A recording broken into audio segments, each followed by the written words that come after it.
Bismillahirrahmanirrahim. Kalau aku kena sakaratul maut, apa bekal yang aku siapkan di masa sakaratul maut itu? Apa kira-kira bekal kita sagana sakaratul maut?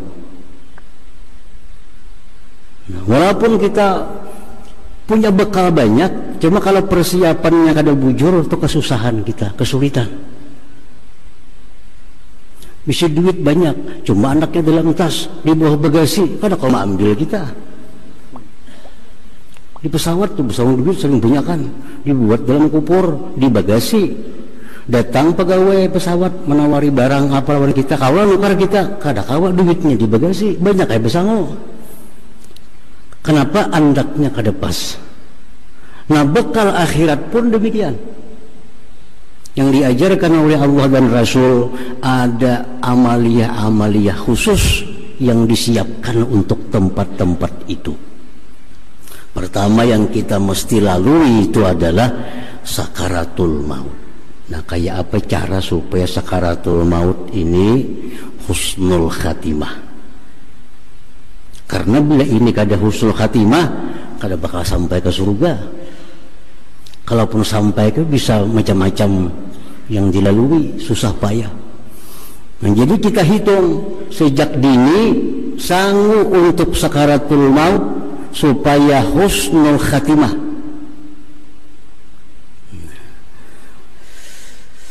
Bagaimana Rasulullah sallallahu alaihi wasallam mengajarkan kepada kita? Ujar Nabi kita, kematian itu sesuatu yang sangat sulit. Sakitnya mati itu komplit rohani dan jasmani. Nah, itu sakitnya mati.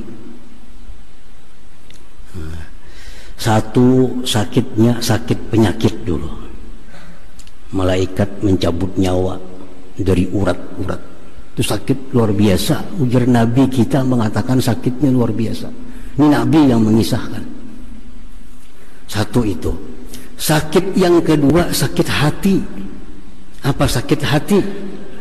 Meninggalkan anak, meninggalkan laki, meninggalkan bini, meninggalkan kabun, bagi nang bisi kabun, meninggalkan mobil, bakal bisa nang bisi mobil, meninggalkan gedung, nang bisi gedung. Sakitnya hati luar biasa. Kalau kita bisi gedung, gedung kita hilang sebuah, sakitlah hati, sakit. Mati pang, semuaan ditinggalkan. Bayangkan sakitnya hati orang hendak mati itu. Apalagi rumahku negananya, kayaknya aku mati biniku kawin ke lain. Sakit bana hati mikirakan itu. Mana sudah penyakit di awak, tambah sakit hati. Bakal meninggalkan orang-orang yang dicintai, meninggalkan hal-hal yang dicintai. Jadi sakitnya mati itu komplit sakitnya.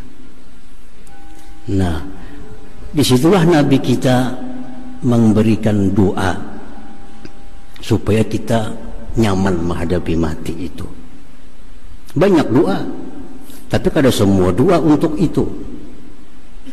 Nah, Rasulullah dalam sebuah riwayat menyebutkan beliau berdoa, Allahumma a'inni 'alal maut wa hawwinhu 'alayya.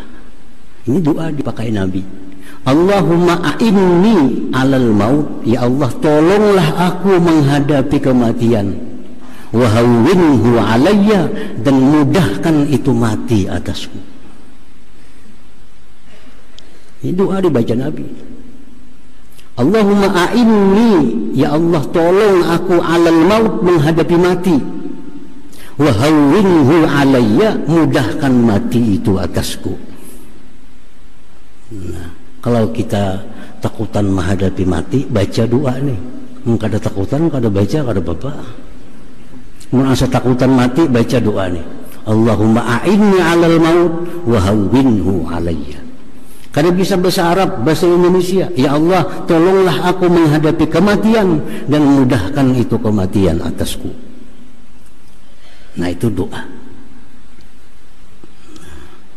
Yang kedua, menghadapi sakaratul maut itu, ujar Nabi kita, akhbarani Jibril aku dikabarkan oleh Jibril, anna la ilaha illallah unsul muslim inda mautih, bahwa la ilaha illallah teman penghibur kita waktu kita mati. Jadi dua itu sekada-kadanya persiapan kita yang kita perhitungkan sejak sekarang untuk menghadapi sakaratul maut itu. Pertama doa, yang kedua perbanyak la ilaha illallah. Perbanyak la ilaha illallah. Supaya apa? Karena la ilaha illallah ini akan menjadi teman menghibur kita pada waktu sakaratul maut. Bini kada kau menghibur, laki kada kau menghibur, anak cucu kada kau menghibur lagi. Yang bisa menghibur kita waktu sakaratul maut hanya satu, la ilaha illallah.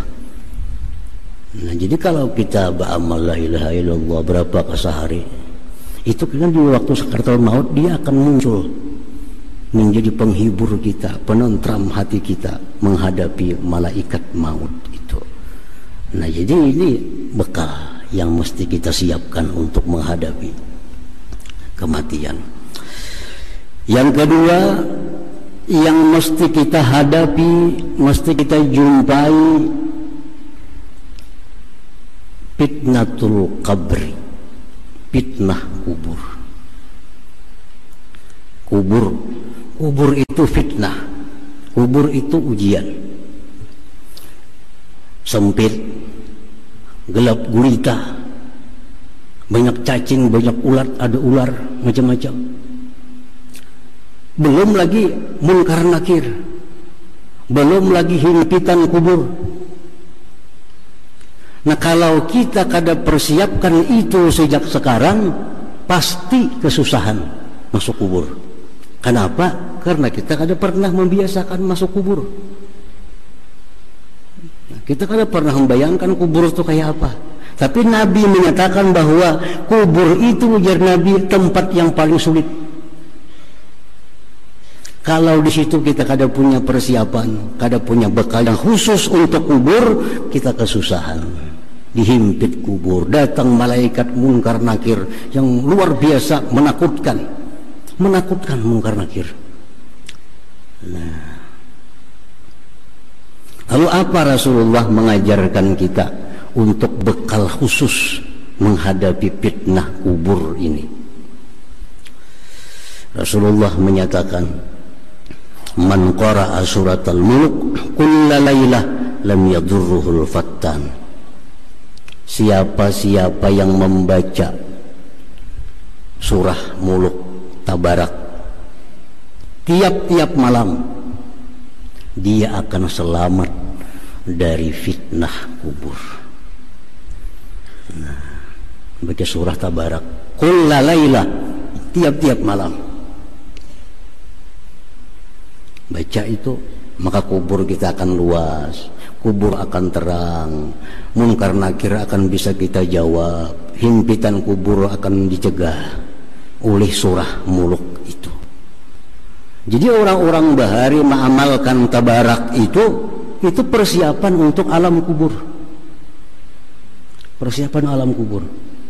Yang mana surah-surah lain di Al-Quran fungsinya tidak demikian. Surah Waqiah bagus tapi kada untuk kubur. Surah Yasin bagus tapi kada untuk khusus kubur. Yang untuk kubur ini surah muluk. Tabarakalladzi biyadihil muluk. Itu tiap-tiap malam kita siapkan juga bekal itu. Nah, yang kedua, Nabi mengatakan, menganjurkan untuk menghadapi kubur itu doa berlindung dengan Allah.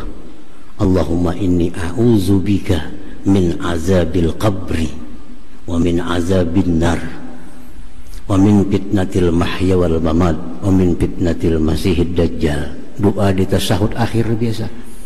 Nah, itu doa supaya kita selamat dari azab kubur.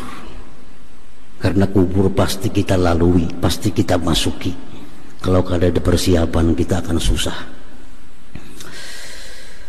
Kemudian yang ketiga yang kita akan hadapi, al-muqsu fil qabri, Kita dikubur tuh diam. Berapa lawas kita diam di kubur? Ila yaumil qiyamah, sampai hari kiamat. Bisa ribuan tahun kita dikubur. Nah, ribuan tahun dikubur, kalau kada bekal, kita bisa membayangkan. Jangankan 1000 tahun kita kada ada bekal, seminggu aja kita kada ada bekal. Nah, ini dalam kubur sekian tahun kita, apa sanggup kita? Itu mesti diihsa, mesti dihitung. Kalau kita beriman dengan nama Allah Al-Muhsi, sembahyang kada kawa lagi dikubur, puasa kada kawa lagi dikubur, amaliah kita dikubur, putus. Nah, Rasulullah mengajarkan, "Idza mata ibnu Adam in qata 'amaluhu illa min salas." Jadi Nabi, bila mati manusia, putus sudah amal, kada bisa berbuat apa-apa lagi. Kita dalam kubur membaca la ilaha illallah, kada jadi pahala lagi. Dalam kubur membaca salawat, kada jadi pahala lagi, karena bukan zamannya taklif.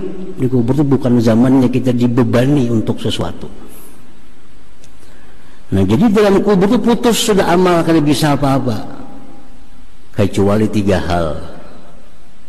Nah, 3 hal yang kada putus, terus mengalir ke dalam kubur walaupun kita sudah meninggal, terus datang dalam kubur. Sedekatin jariyah, sedekah jariyah.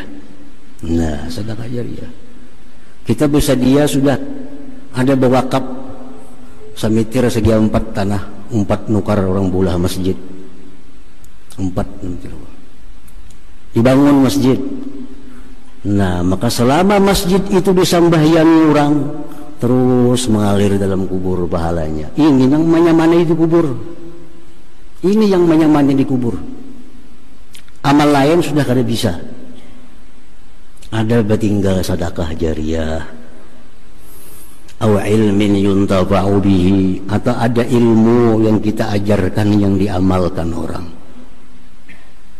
Imam Bukhari mengumpul hadis, mengarang kitab hadis.